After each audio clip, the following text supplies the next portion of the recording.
मेरे सभी स्टूडेंट्स को मेरा प्यार भरा नमस्ते।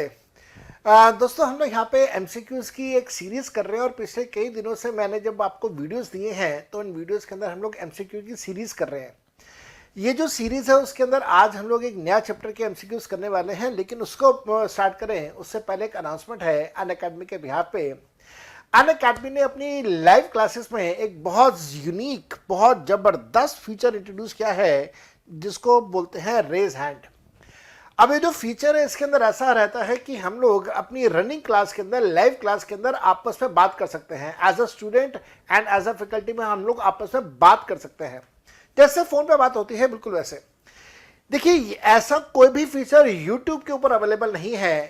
तो अगर हम लोग YouTube की क्लासेस करते हैं तो वहां पे हमेशा एक कम्युनिकेशन गैप रह जाता है, जहां पे मैंने कुछ बोला वो टेलीकास्ट होकर आपके पास आएगा तो कुछ सेकंड्स का डिफरेंस रह जाता है। आपने फिर जवाब दिया, तब तक मैं अपने टॉपिक में आगे निकल गया, तो वो हमेशा एक गैप रहता है। लेकिन यहाँ पे लाइव क्लास के अंदर हमेशा एक बेनिफिट रहता है कि वो गैप खत्म है, और दूसरा, अगर आपको कोई डाउट है तो आप इमीडिएट बेसिस के ऊपर हैंड रेज करके अपना डाउट पूछ सकते हैं। मेरे सामने जो सॉफ्टवेयर है उसके अंदर दिखाई देता है कि एक पर्टिकुलर स्टूडेंट कोई डाउट पूछने वाला है, मैं आपको उसका इनविटेशन भेजता हूं और आप उसको एक्सेप्ट करके फिर हम दोनों से बात कर सकते हैं। लेकिन ध्यान रखिएगा, ये जो रेज हैंड का फीचर है यूट्यूब पे नहीं है, अनअकैडमी की क्लासेस, लाइव क्लासेस के अंदर ही अवेलेबल रहेगा। ये जो फीचर है, इस फीचर के लिए आपको बस ये करना होगा कि आपको अनअकैडमी का सब्सक्रिप्शन लेना होगा। अगर आपके पास अभी तक सब्सक्रिप्शन नहीं है तो आप अनअकैडमी का सब्सक्रिप्शन लीजिए, और अनअकैडमी का सब्सक्रिप्शन लेके लाइव क्लास के अंदर आप फैकल्टी मेंबर के साथ बात करने का मजा ले सकते हैं। साथ साथ ध्यान रखिएगा, अगर आप सब्सक्रिप्शन लेने का प्लान करते हैं तो 2 साल का सब्सक्रिप्शन आपको मिलता है। 2 साल का सब्सक्रिप्शन आपको मिलता है 27,000 रुपीज का, 27,000 का। और जो 1 साल का सब्सक्रिप्शन है, जो कि मैं रिकमेंड करूंगा आप 1 साल का सब्सक्रिप्शन लीजिए, ये 1 साल का सब्सक्रिप्शन आपको मिलता है 20,250 रुपये का। जो भी सब्सक्रिप्शन है उसमें आपको 10% का डिस्काउंट मिल जाता है अगर आप मेरा कोड यूज करते हैं। मेरा कोड है CA जोहर। तो I'll suggest you to go with the Unacademy subscription, और अनअकैडमी सब्सक्रिप्शन लेके आप हैंड रेज वाला फीचर यूज करके बहुत बहुत बेनिफिट्स एंजॉय कर सकते हैं, लाइव क्लास के अंदर बात कर सकते हैं। तो बिल्कुल फिजिकल बैरियर, जो फिजिकल क्लासेस होती है, आपको बिल्कुल वैसा ही यहाँ पे भी फीलिंग आने वाली है। I wish you the best of luck for your future and the happy learning to all of you. Enjoy yourself.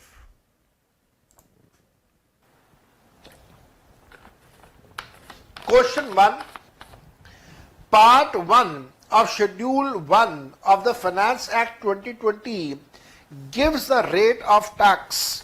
Tax rate वो बताता है पार्ट 1 किसका? मेरे बेटा हमेशा याद रखेगा, पार्ट 1 जो है वो करंट ईयर का जो टैक्स रेट है वो बताता है। मैं ऐसे बोल देता हूं, पिछले साल का टैक्स रेट बताता है। Current assessment year, that is पिछले साल का टैक्स रेट। तो हमारे पास, अगर हम लोग फाइनेंस एक्ट 2020 की बात करें तो टैक्स रेट होगा फॉर द ईयर 2021। उसके बाद अगर हम लोग सामने आ जाए यहाँ पे, तो क्वेश्चन नंबर 2 में वो पूछता है कि पार्ट 2 में कौन से टैक्स रेट गिवन होते हैं। पार्ट 2 के अंदर टीडीएस के रेट गिवन होते हैं, लेकिन एक्सेप्ट सैलरी, मैं यहां पे लिख देता हूं एक्सेप्ट सैलरी। और कौन से ईयर के? Now the new assessment year के, and the new assessment year is 21-22। The new assessment year is 21-22। अच्छा, असेसमेंट ईयर यहां तो प्रीवियस ईयर लिखा हुआ है, तो गड़बड़ ना हो जाए। Previous year will be 2021, assessment year will be 21-22। Part 3 में क्या दिया होता है? पार्ट 3 में दिया होता है न्यू असेसमेंट ईयर के एडवांस टैक्स के रेट्स और टीडीएस ऑफ सैलरी के रेट्स। तो पार्ट 3 में हमेशा दिया जाता है एडवांस टैक्स के rate plus TDS on salary के रेट। और ध्यान देना, जो इस साल का पार्ट 3 है वो ऑटोमेटिकली अगले साल का पार्ट 1 बन जाएगा। So this is the assessment year 21-22। Question number 4, the rate of income tax are mentioned in, income tax के रेट कहां पे मेंशन्ड है? इनकम टैक्स के रेट इनकम टैक्स एक्ट में भी मेंशन्ड है और उसके साथ साथ में फाइनेंस एक्ट में भी मेंशन्ड होते हैं। इस वजह से my answer will be fourth का D. Question 5, the rate of health and education cess for the assessment year 21-22 previous year 2021 shall be, the rate of health and education cess will be 4%.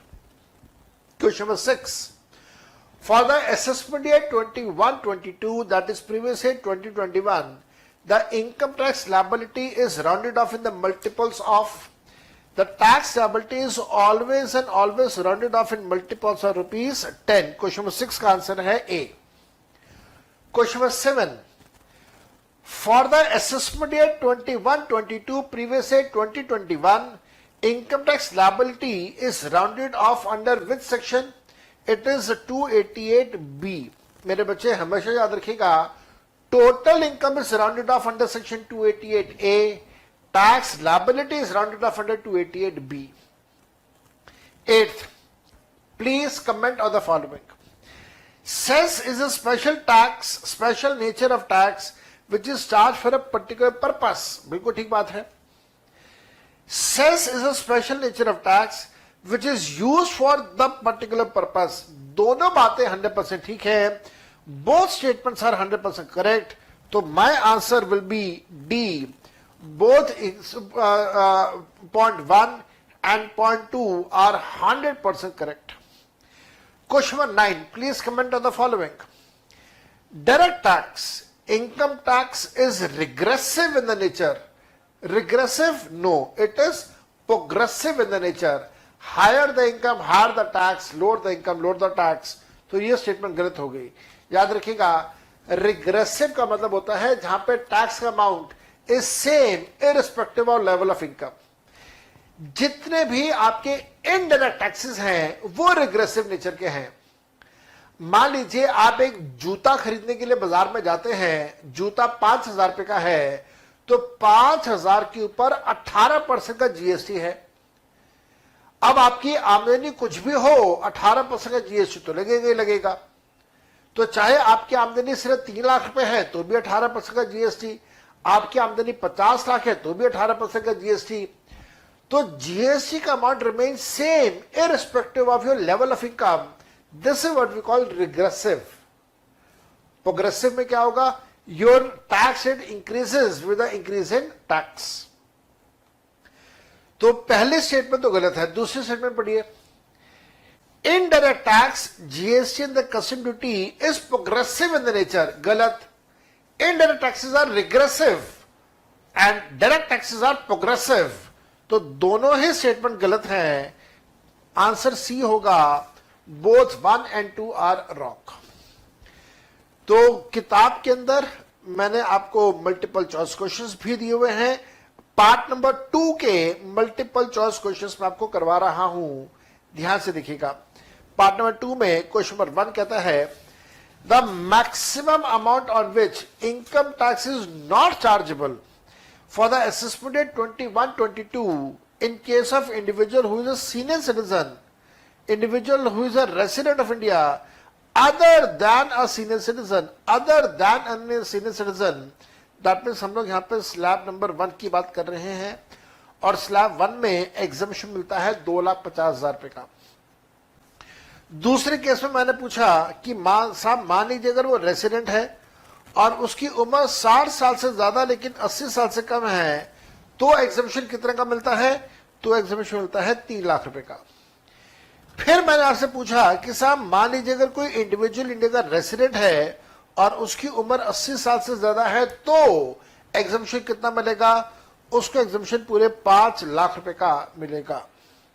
यहां पे एक बात का ध्यान रखिएगा, resident होना जरूरी है।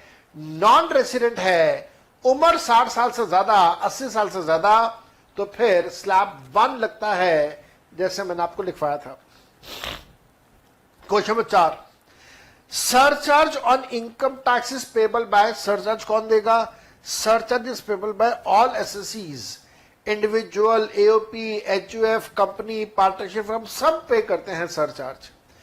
आप ये मत सोचना कि मैंने आपको जब सरचार्ज लिखवाया था, अच्छा सरचार्ज में तो मैंने लिखवाया था, हाँ सभी के ऊपर लगता है, कोई इश्यूज नहीं है इसमें। नेक्स्ट आइए question number 5, surcharge on income tax is payable by a domestic company at the rate of, domestic company की बात हो रही है, डोमेस्टिक कंपनी के ऊपर जो सरचार्ज का रेट अप्लाई होता है वो है 7% एंड देन 12%। तो answer is 7 and 12 depending upon the level of income. 1 crore से ज्यादा है तो 7% और 10 करोड़ से ज्यादा है तो फिर 12%। Question number 6, the surcharge on the foreign companies payable at the rate of, foreign company का जो सरचार्ज रेट है वो है 2% एंड 5%। अब कई बार स्टूडेंट्स पूछते हैं सर ये 2 एंड 5 इतना कम क्यों है, उसके पीछे रीजन है फॉरेन कंपनी का टैक्स रेट बहुत ज्यादा है, 40% का टैक्स रेट लगाया हुआ है, इतना ज्यादा टैक्स रेट है, इस वजह से सरचार्ज का रेट कम है। क्वेश्चन नंबर 7 पर जाऊंगा मैं। क्वेश्चन नंबर 7 कहता है the maximum amount on which income tax is not chargeable in case of Hindu unmarried family is, HF के केस में स्लैब फर्स्ट लगेगा एंड 2,50,000 रुपए की एग्जामिशन आएगी। 8th, maximum amount on which income tax is not chargeable in case of partnership form is, मेरे बेटा याद रखिएगा पार्टनरशिप फॉर्म में कोई छूट कोई एग्जामिशन नहीं मिलता, तो आंसर विल बी 0, कोई छूट नहीं है, कोई एग्जामिशन नहीं है। 9th, the maximum amount on which income tax is not chargeable in case of cooperative society is, cooperative society को भी कोई एग्जामिशन कोई छूट नहीं मिलता, इवन दो ये स्पेशल स्लैब रेट लगता है, पहले 10,000 का अलग, अगले 10,000 का अलग, बैलेंस का अलग, हालांकि है तो स्लैब रेट लेकिन कोई छूट नहीं मिलती है। 10th, health and education cess is leviable on, health and education cess लगता है ऑन टैक्स प्लस सरचार्ज, अगर सरचार्ज एप्लीकेबल है तो। 11th, in case of an individual, health and education cess is livable only when total income of such assessee exceeds, मेरे बेटा अगर उसकी income 2.5 lakh रुपए से ज्यादा है और टैक्स लगता है तब हेल्थ एंड एजुकेशन सेस भी लगेगा, टैक्स ही नहीं लगता हेल्थ एंड एजुकेशन सेस भी नहीं लगेगा। तो एक काम करते हैं, यहां पे आंसर इसका डी आना चाहिए, whenever tax is payable. Question number 12, for the assessment year 21-22, previous year 20-21, the firm is subject to the tax rate which is flat off, मेरे बेटा याद रखिएगा सरचार्ज ये जो टैक्स रेट है वो होगा 30%, सरचार्ज भी लगेगा और उसके साथ साथ में हेल्थ एंड एजुकेशन सेस भी लगेगा, तो answer is a. Question number 13 पे जाऊंगा मैं, ध्यान से करिएगा। The surcharge applicable in case of an individual for the income other than section 112A, 111A, 115 BBE shall be, मेरे बच्चे याद रखिएगा 112A और 111A पे तो मैक्सिमम 15% होता है, 115 BBE जो ब्लैक मनी का सेक्शन है इसमें 25% होता है, तो फिर इन दोनों को छोड़ दें तो बाकी का जो टैक्स रेट है वो कितना होगा, याद रखिएगा बाकी का जो टैक्स रेट है वो कितना होगा। 13th का क्वेश्चन हम लोग कर रहे हैं, 10% of tax payable total income exceed 50 lakhs but does not exceed 1 lakh, तो ये वाली बात ठीक है। 10% of tax payable of total income exceeds 1 crore, ये वाली बात भी ठीक है। नहीं ये गलत है, ये गलत है, ये गलत है, 15% होगा तो ये गलत है, एंड 15% टैक्स, तो ये वाली बात ठीक है, तो answer is D, both A and C as the case may be. Question number 14, in case of a domestic company whose receipt for the year 18-19 is 451 crores, the rate of tax applicable shall be. मेरे बेटा, मैंने आपको ये वाली बात बड़े अच्छे तरीके से करवाई थी कि हम लोग प्रीवियस ईयर 18-19 का क्यों देखेंगे टर्नओवर। प्रीवियस ईयर 18-19 का मतलब हो गया असेसमेंट ईयर 19-20, और इस साल का बजट आने से जस्ट पहले आप रिटर्न सबमिट करेंगे। अगर आप बड़ी कंपनी हो, रिटर्न में शो कर रहे हो टर्नओवर, तो फिर उस केस में अलग टैक्स रेट है, अदरवाइज आपके टैक्स रेट्स कम हो जाते हैं। 15th, the rate of tax applicable to the partnership firm for the assessment year 21-22, that is previous year 2021, shall be, partnership firm का tax rate will be 30%. 16th, where the total income of artificial judicial person is 3,10,000 rupees, the income tax payable shall be dash and surcharge payable shall be dash. मेरे बेटा, artificial judicial person के ऊपर आप हमेशा slab 1 लगाते हैं, तो 3,10,000 में से आप 2,50,000 पे लेस कर देंगे, तो आपके पास जो अमाउंट आएगा वो कितना आएगा? आपके पास अमाउंट आएगा 60,000, उसका 5% निकालेंगे तो आएगा 3,000 पे, तो टैक्स का अमाउंट तो होगा 3,000। याद रखिएगा, सरचार्ज अप्लाई नहीं होगा क्योंकि इनकम 100 लाख से कम है, 50 लाख से कम है, सरचार्ज नहीं लगेगा, लेकिन हेल्थ एंड एजुकेशन सेस लगेगा। तो 3,000 में आप 4% और ऐड कर दें, 3 4 12, तो दिस इज 3,120। तो टैक्स होगा 3,120, सरचार्ज होगा 0, आंसर होगा ए। क्वेश्चन 17 पे जा रहा हूं मैं। एग्जामिनर पूछता है, mister J is 55 years of age and is a resident of India and has a total income of 635,670, calculate the tax liability। मेरे बेटा याद रखिएगा, there will be no relief, there will be no rebate, in fact rebate लिख देता हूं ज्यादा अच्छा रहेगा, there will be no rebate under section 87A, क्योंकि इनकम 5 लाख से ज्यादा है।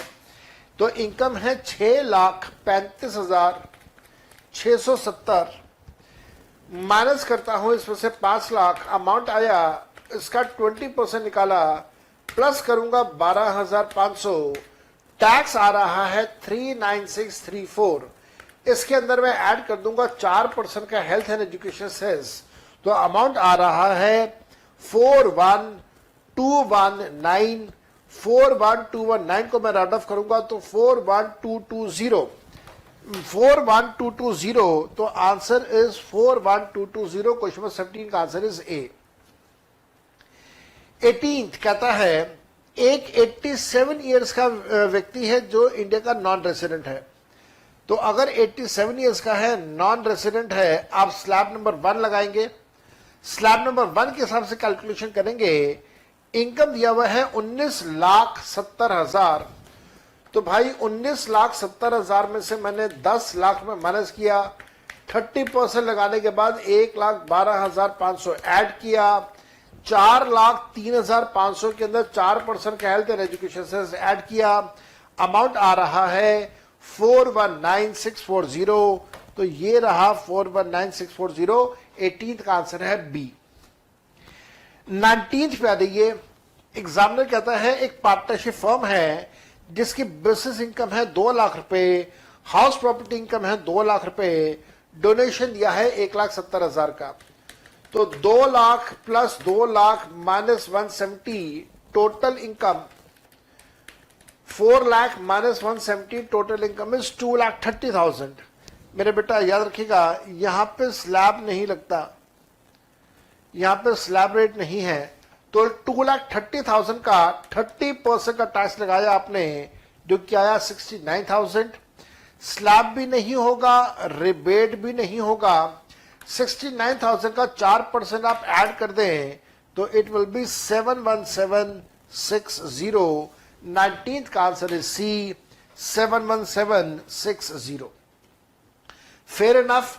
तो हमारे पास मल्टीपल चॉइस क्वेश्चन हैं जो कि मैंने आपको दिए हुए हैं, 2 पार्ट्स में आपको करवा चुका हूं, एंड देन पार्ट नंबर 3 तो है मेरे ख्याल से नहीं। पार्ट नंबर 3 के एमसीक्यूज हैं क्या? नहीं जनाब, पार्ट नंबर 3 के एमसीक्यू शायद हाँ दिए हुए हैं, बिल्कुल दिए हुए हैं भाई, कैसे नहीं दिए हुए, बिल्कुल दिए हुए हैं। ध्यान से करेंगे, एमसीक्यूज है पार्ट नंबर 3 के। एग्जामिनर ने पहले एमसीक्यू में पूछा which of the following incomes are not taxable at special rates. ऐसी कौन सी इनकम्स हैं जिनको आप स्पेशल रेट पर टैक्सेबल नहीं करते हो? Point A, long term capital gains on transfer of residential house, बिल्कुल ठीक बात है, सेक्शन 112 में 20% का टैक्स लगता है। Long term capital gains on transfer of listed equity shares on which STT has been paid at the time of sale and purchase, तो section 112 A लगेगा यहां पे।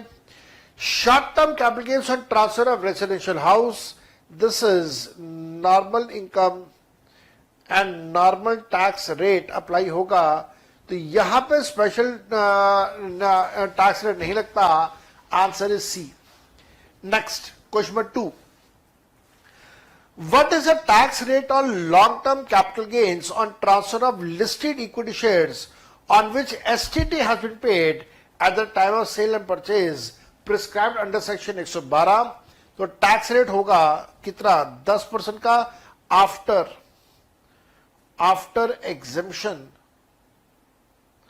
ऑफ 1 लाख रुपए, आफ्टर एग्जेम्पशन ऑफ 1 लाख रुपए। नेक्स्ट आइए question number 3। Question number 3 पे examiner पूछता है, क्वेश्चन नंबर 3 पे एग्जामिनर पूछता है which of the following incomes are not regarded as casual incomes and taxable under section 115(b)। इनमें से कौन सी इनकम आपकी जो कैजुअल इनकम नहीं है? तो क्रॉसवर्ड पजल्स कैजुअल इनकम होती है, गेम शोज की इनकम कैजुअल इनकम होती है, लॉटरी की इनकम कैजुअल इनकम होती है। तो answer is speculative income is not a casual income. Question number 4, what is the effective tax rate on undisclosed income?